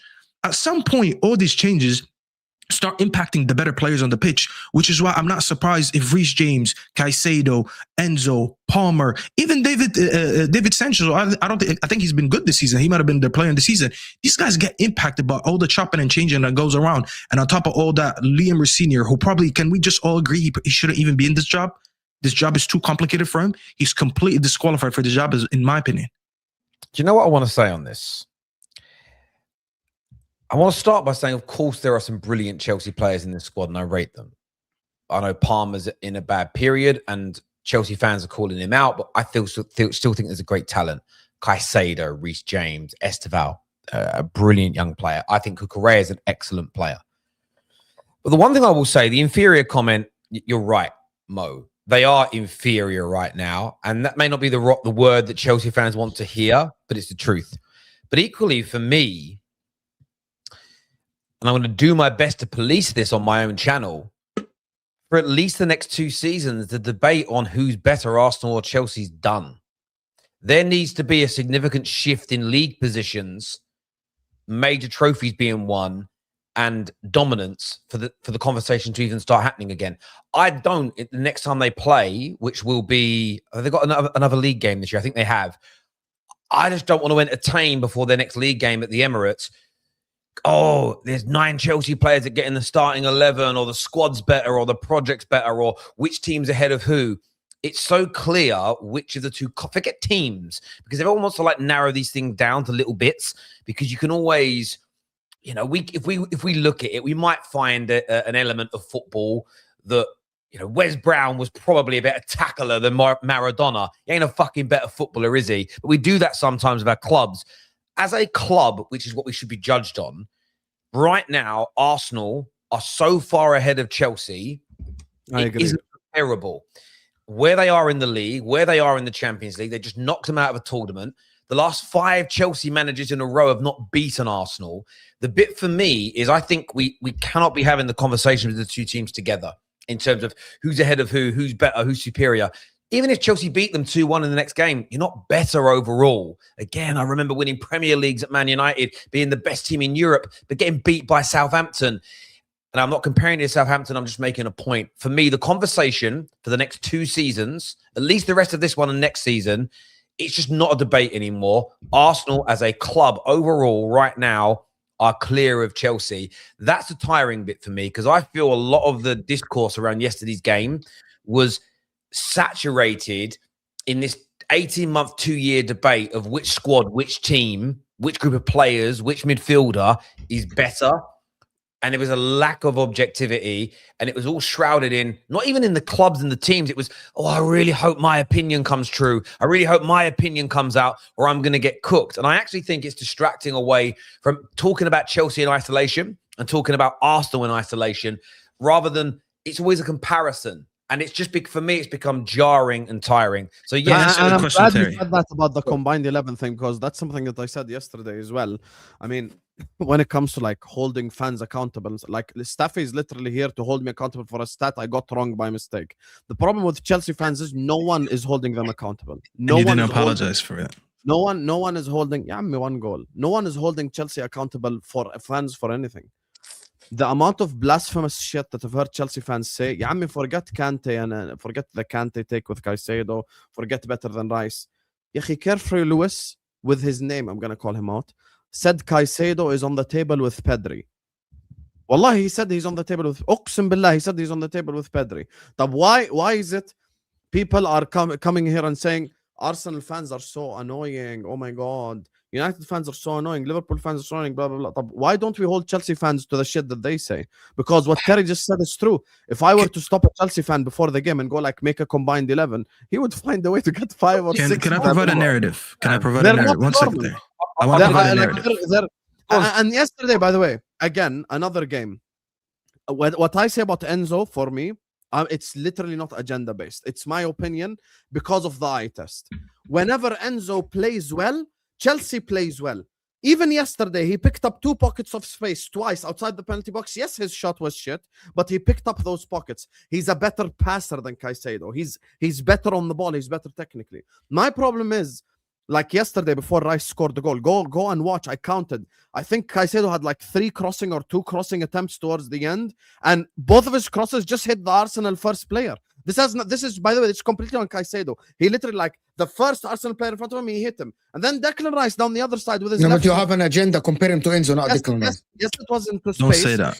Can't say he's No, hold on. Husam. Found Havertz in space. Right, But why is it, like, if I told the Chelsea fan I think Rice is better than Caicedo, he would act like I said some crazy shit, bro. This is a thing, by the way. This is the thing with the Rice. I don't think it's a crazy thing. I just want to provide a narrative to what you said, specifically about Lewis. Can I respond to him? I'm sorry, Staffy. I need to respond to the Caicedo. I'm sorry. I was going to speak about Caicedo as well. I'm sorry. The problem is you compare them to Declan Rice. Oh, loves Caicedo. But hold on. You said Enzo and Caicedo, and then when you went to compare, you compared them to Rice. Enzo yesterday, for example. No, but I said eye test only. Yeah, Habibi, hold on. I said eye test only, Mo. Yeah, Habibi, hold on. The DM rule that Caicedo plays, it's not going to look great on the eye test. Fabinho didn't look the greatest on the eye test, right? Yeah, 100%. Fabinho definitely looked good on the eye test, Mo. 100% Fabinho didn't. Good. Hold on. I'm going to tell you. Faster than Caicedo. What's your point here? That's an opinion, not a fact. So he's allowed to say that. Hold on. I'm going to tell you my point. Thiago Alcantara on the ball, look, I think Jordan Henderson looks better than Fabinho, but Fabinho for me is a better player. I'm not really? going to deny that. Looks better than Henderson look better than Fabinho? Yeah, guys. Stats show it and eye test show it. Just move on. So is that a factor in opinion? I just want to make sure we move on correctly. Literally, Henderson used to cross the ball first time when Trent whipped it back and all the stuff. People do revisionism on Henderson because they didn't like his last season, but they don't do it on Fabinho, even though Fabinho lost his legs in last season. I'm going to tell you, it's a preference for Liverpool fans because if they praise Henderson, they think they're shitting on Gerrard. That's what they do. That's Liverpool fans for you. Okay. Genuinely, that's what happens. Long story short, Caicedo on ability is fantastic and a unique player. The problem, I'm going to say it again, as I said for Kobe Meno, I need Caicedo to leave Chelsea. I want Cole Palmer to leave Chelsea to fulfill their potential. Because with this project, they aren't going to fulfill their potential. Same thing that I said about Kobe Meno before for Man United. They need to leave that club because that club is not going anywhere because their talent. Wait, let me respond to this. We are talking about Cole Palmer not even going to the England squad in the World Cup. Cole Palmer, right? Because of Chelsea being bad. No, I agree with you largely. It's one of the biggest things about Steven Gerrard. He should have most definitely left Liverpool and joined a better team. And that's not. I'm not digging out Liverpool here. He should have gone and joined a team because what you now and Liverpool fans back this without even knowing they do because they say I was in so many crap teams. I'm like, yeah, okay, let's agree with you for a minute. Then he should have left and joined teams that could have challenged because you've got to be in those conversations. But Staffy, back to you. What are you saying, mate? Yeah. I'm glad Mo said that because I was going for a very similar narrative that I wanted to provide to the panel. And I was going to use another example because when you said something about Caicedo and Pedri, now I'm going to use a different player and let me know what you think if we do that comparison. Can we all agree that Barcelona over the last 3 years have been significantly better than Man United? I think we can all say that. Easy, comfortably. They've been more dominant than us. But let's bring in Bruno Fernandes as an example. Regardless of how anyone feels, because once again, it's not how I feel, it's about what the truth is. The truth is, Bruno Fernandes, especially over the last calendar year, he has been the best 10 in the league. You can argue he's been one of the best 10s in the world. That's up to people to debate. But I think it's no debate that he's been the best 10 in the league for a calendar year right now. Would it be fair if we say, I can't compare Bruno Fernandes to Pedri or another 10 in any other league or any other team because Man United are shit? I don't think that would be fair. Which is why when Mo says he'd like to see Caicedo outside of Chelsea so he can actually thrive and get a better judgment of him, I think Mo is right. Because some players could be very good and we can't judge them based on the team that we're in. Because if we're going to apply that logic to Caicedo, I don't think Caicedo is good in his position as Bruno isn't good in his position. But Caicedo I do think he's top 3 at least in the league. Caicedo is good at Chelsea though, but not as good as they make out. That's the thing. But would you say the same about him if he was another team? That's my point. Let's say Caicedo's in Barca today. Yes, to an extent, yes, because it's not just about Chelsea. Like, I like Enzo Fernandez. Enzo Fernandez last season, I said, was a top 3 performing midfielder in the league. Like, but even though he played for Chelsea and even though he was part of the ones that rejected Liverpool, so it's not about rejection or anything. I think, like, with what Mo's saying about Palmer, I agree, because he said the same thing about Menu. And when a team gets shit, he basically said, like, the star player should leave and, like, try to win elsewhere and stuff. And you could see with Palmer, like, Palmer isn't like his body language. I'm not a body language expert, but you could tell he's just like, what the fuck are we doing here? Like Poch and then Maresca and then Rosenior, and you're just, you're playing around with his future almost. So it wouldn't shock me if like Palmer hands in a transfer request come summertime, specifically if a Madrid comes in or a Barca or someone like that, like comes in for him. Like as an example, let's say Madrid sells Rodrigo for 80 million, 70 million, whatever. And then they put in 100 million, 110 million, 120 million pound bid for Palmer. He'll definitely consider it 100%. And Chelsea will consider it because they also are like a selling club. Now, in terms of the Caicedo thing, I get what you're saying about leaving the club, but we're talking about like individual performance as well and the way that he performs. Like, I think Caicedo is very good. I think Caicedo is a very good midfielder. I think he's a very good DM, but I just don't rate him as highly as I rate Rice as an example, or as highly as I rate Pedri, or as highly as I rate like some of these players in the world that show themselves. Like the conversation that we had 2 months ago, I said I don't think Caicedo starts in the PSG midfield because I don't think he can do what Luis Enrique asks of a midfielder to do. And then Don is like, no, he's a complete midfielder. Tab, ya habibi, I'm watching him. Tab, where is this complete midfielder? Ya akhi, show me, where is the complete I disagree. I feel like he's let down mainly because of the team that he plays in. And just like I did a comparison with Bruno Fernandes, some of these guys, if you put them in a different team and that team is winning, I think subconsciously we're all going to rate players more.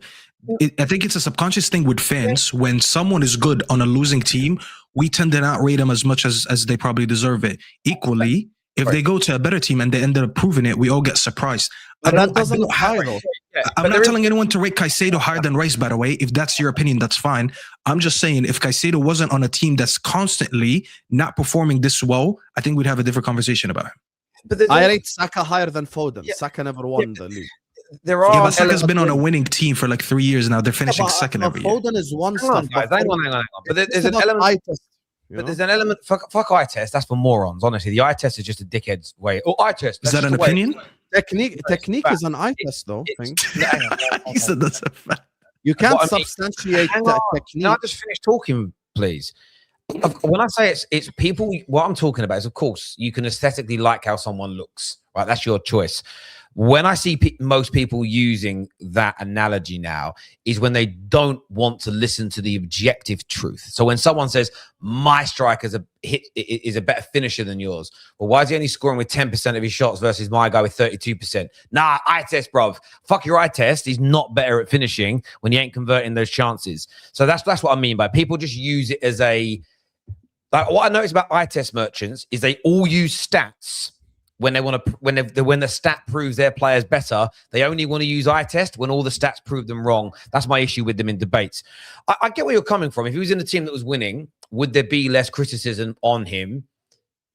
Maybe, yes. That being said, Eze and Gyökeres have received massive criticism this season in a team that's top of the league.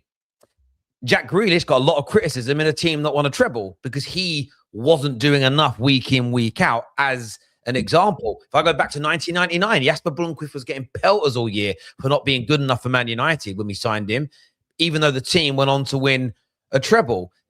Chelsea fans, they were winning Champions Leagues and doing quite well. They didn't rate Timo Werner. Liverpool, in recent years, have been winning league titles and challenging, but they had players in their squad that their fans would still complain about and say weren't good enough. So you are right that if he's doing really well in a team that's winning trophies, he might get less stick. But I also know of players who get stick when they're in winning teams for not being good enough. And in reverse to that, there are players, and this is one thing I spoke about in the build-up to last night's game. It was a night where Chelsea had to be the better team, and their better players, and Caicedo fits into that category, had to stand up and make themselves be counted. They had to do something in the game that made a difference. And it's the second or third time he's played against Arsenal now and had no impact in that battle. And listen, I rate Scholes above Steven Gerrard. However, I never slag Gerrard off. And Gerrard had quite a number of games against Scholes and against Man United where he was brilliant and stood out. Didn't even always win those games, but was still brilliant and stood out. And my view is just this. Sometimes I'm not just going to go, the team was crap, so I'm going to give Caicedo a pass. The team was crap, so I'm going to give Bruno a pass. I also look at those game-changing players and say, well, I'm expecting you to do something in the game, even when the team isn't particularly good. And that was one of my biggest issues with Chelsea yesterday. Not a single game changer did anything significant in. Yes, someone will put a compilation together of some good touches and some good sideways passes, but they weren't breaking the lines. And yes, Arsenal defended well, and I don't want to take anything away from them. But there was barely any points where the fullbacks both pushed up, the midfield pushed up. It was so safe. And whether that was Liam Rosenior's instructions or the players being a little bit scared of Arsenal, it just wasn't. It demonstrated for me the difference in class. And it's not just about a losing team, Terry, because like as an example from Chelsea itself, 99% of the footballing world rate Reece James and rate Cucurella. You know, we rate like the players that. By the way, even Sanchez, me and Mo this season have been giving Robert Sanchez a lot of praise, like all year. He's been long. very good this season. So it's not, so it's not just about like a team losing or winning. Like even there are players that have played for dreadful teams, like Van de Ven at Spurs, as an example, is a center back that most of the footballing world would say, yeah, he's a good defender, he's a solid defender, even though Spurs have been shit for like the last 2-3 years. So for me, it's about individual performance. A better example at Tottenham, sorry, Husam, a better example at Tottenham is look at when they had Dembele in their middle. That Spurs team didn't win anything, had a few little top four finishes, but Dembele stood out in nearly every game as a brilliant player. So I think it does work both ways. And by the way, Caicedo's had loads of great games. I am not saying Caicedo is a bad player, but nights like last night, I was heavily disappointed in him, Palmer. Esteval gets a pass because of what's gone on in his family. The only player that I looked at last night where you go, he did quite well for me was João Pedro. Everybody else, I agree. irrespective of the tactics, was so bad for a semi-final. It was unbelievable. Guys, I want to jump to these super chats. This one here says, Terry, your mic cuts out when you raise your voice. Yes, because I'm in quite an echoey room here in London, and StreamYard cuts out echo. So I can't do much about it, really. I probably should. It's only when you try to like get loud, but you sound perfectly fine. Okay, cool. I've got a big voice, big mouth. That's why. Sorry, peeps. Terry, how can you say that when Chelsea won the Club World Cup, they are the best team in the world? I didn't say they were the best team in the world. But yeah. He's being sarcastic. I know. Wallahi, they're gonna be mocked for this for the rest of their lives. Remember when Don Skio said that only one Arsenal player would get into the combined 11? Lord forgive them. Do you know what I think? I want to respond to this. I'm gonna say something, my man. If that is the case, the response from now on should be Arteta's the best coach in the world. Then you cannot be scoring the most goals in the Champions League and concede the least goals, having played Atletico, Bayern, Inter, top of the Premier League, and you have one good player in your team that is going into this Chelsea team that we're seeing now. Arteta must be the best coach in the history of the sport. Then the Chelsea team that's behind Man United currently in the league. Yeah, this is the problem when you could. Listen, Don is allowed to think that. Don is allowed to have his personal preferences. The same as. One of my favorite singers is a guy called Lamar Obika. He was on a Fame Academy show in England. He barely sells any records, but I love his music. I would prefer to listen to him than listen to Kendrick Lamar, right? I'd prefer to listen to Lamar Obika than Kendrick Lamar. But there comes a point where I know in my heart of heart, Kendrick is a bigger and better and more successful artist just based on the record sales, the tours, the followers, the fans. And I think sometimes as football supporters, we get too engrossed in what you like versus the truth of the matter. Because every football club sings that same song, don't they? We're by far the greatest team the world is. And most people think that about their own club, but it ain't fucking true. Conference League and Club World Cup has really pulled the wool over Chelsea fans' eyes, made them think they are better than they are. Big up, Wayne. By the way, I haven't even spoke about Fofana as well. That's another player that over the last 3-4 games has been getting cooked. Well, he was meant to be as good as Saliba and Gabriel. He's always been overrated. Nah, but I think the injuries that he got at Leicester, that cooked his progression forever, bro. He'll never reach Saliba levels anymore. At Leicester, they bought him from Leicester. They bought him with the injury. 50, that is true. Yeah. I like this comment. I'm 50-50 on Lamar. That was one of his biggest songs. Remember, Terry, I'm the one that I said Chelsea will fall off the top 5 thing. I said it. I said Chelsea won't be there. They'll finish 6th. Mark my words. I hope Liam Rosenior and Blue are at Chelsea forever. Big up, Ian. Chelsea fans love to have a go at Arsenal with mad slander. Fact is, the last time Chelsea beat Arsenal was in the 22nd of August, 2021. Win something, bro. Bro, go win something first. Win a trophy before you actually come. Win something, bro. Respect, Staffy. Let's have fun today and enjoy the conversation. I got smoked by United, but still at the top, but still drinking Chelsea tears, is what Chike says here. Big up, Chike. Liam tried a Jose, but failed. He did. Tried a Jose, what? You're down. I got what he tried to do. It just didn't. Arsenal just didn't fall for the bait. What do you want to do? You want to counterattack, right? So what they tried to do was nullify the game and hope in the first 60 minutes that Arsenal overcommitted so they could catch them on the break. Didn't work. Then they brought their players on, and everything Gary Neville was saying about you can't just switch it on and off. Well, nor could Chelsea, because they'd been passive for 60 minutes, and then he tried to go offensive, and they couldn't get out of the slow rhythm that they were in. It just went wrong. Even though I'm an Arsenal fan, I would love to see Rosenior do well for reasons other than football. I think he has been set up to fail. Just like Maresca was set up to fail and Poch was set to fail. Thank you. Which is we said for 2 years on this platform. Which is why I said some of the players are also set up to fail. Some of these players deserve better, I'll be real. Sam, we lost the battle. Did you see the Liverpool roundtable PR? Slot has the full backing of FSG. They own this decision. Whatever happens, no hiding from it. Yeah, I watched the video. I watched the whole roundtable thing for 35 minutes with Billy Hogan and Richard Hughes. And guys, he's not going to get sacked. So I see that too. I'll be honest. What's more possible, Staffy having an unbiased Arsenal opinion or frying an egg on a wooden frying pan? Guys, talks with his brain on troll mode. Can someone tell me one thing I said about Arsenal today? Not much. Nothing. We've spoken on Arsenal a little bit, but it's more been about... I spoke about Chelsea. I didn't say a word on Arsenal. Mo, did I say something about Arsenal? I don't think we had any conversation about Arsenal. It's all the approach Chelsea and Man United and Liverpool. We've been cooking Chelsea for half an We hour. were going to talk about it, but we've run out of time because I've actually got to go now. What else do you want Caicedo to do? Take the ball, dribble past everyone. You have Enzo skying for a dominant shot. If that was Caicedo, he asked more of Kepa. Caicedo did what... Here's the thing that I hate about that super chat. You can't, as a Chelsea fan, before the game and during the whole year, come tell me Caicedo's complete and he's not just a tackler and he's not just a defensive player. And the moments that he had in the final third, he fucked up. Like that, as an example, towards the end, when you had all your forwards out there, just go watch the last 5 minutes of the game. It's 2 or 3 crossing attempts that Caicedo literally... Yeah, I'm gonna talk. I'm not gonna... No. In fairness, like I kind of hear the super chat because I'll be honest with you. If any of us here were Chelsea fans or any of our teams played a game like this, I think the last thing I'm talking about is my DM. I'm looking at the attackers. I'm actually looking at Enzo more in the midfield. He got in 3 positions outside the box and he skied all of them. Yeah, I'm a Cole Palmer couldn't deliver a cross. I understand where you're coming from, but it's about all of them. And Rosenior is to blame mainly for this.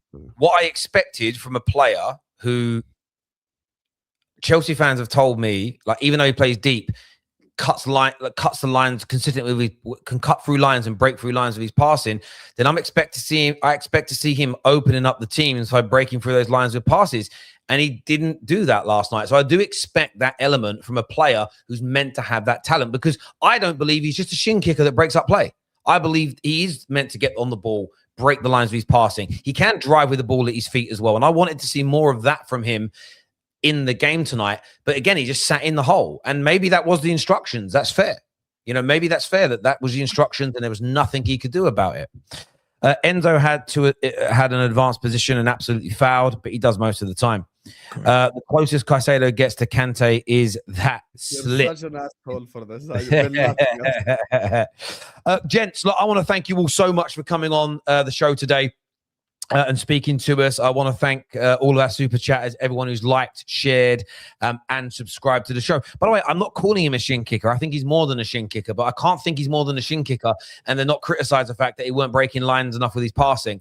That is an oxymoronic thing to say. I can't just go, yeah, but he's only there to break up play if I think he's more than that. So I have to judge him on that.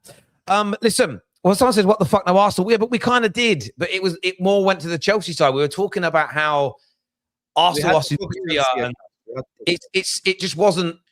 Again, if I was an Arsenal fan listening to this, I'd have loved it, because it's a debate has been put to bed that involves your club. But we have run out of time. We are back tomorrow with more content, and we're going to be talking more about the title race tomorrow and what getting to this final can do for Arsenal. So make sure you're tuning in for that. Gentlemen, it's going to be 9 points this weekend. I told you all. Last week it's going to be 6. Now it's going to be 9. It could very well be. This is going to redirect you to Footy Judge Mo's channel, people. So get yourselves over there to support him. Until next time, take care. Goodbye. God bless. And we'll see you all again soon. Peace.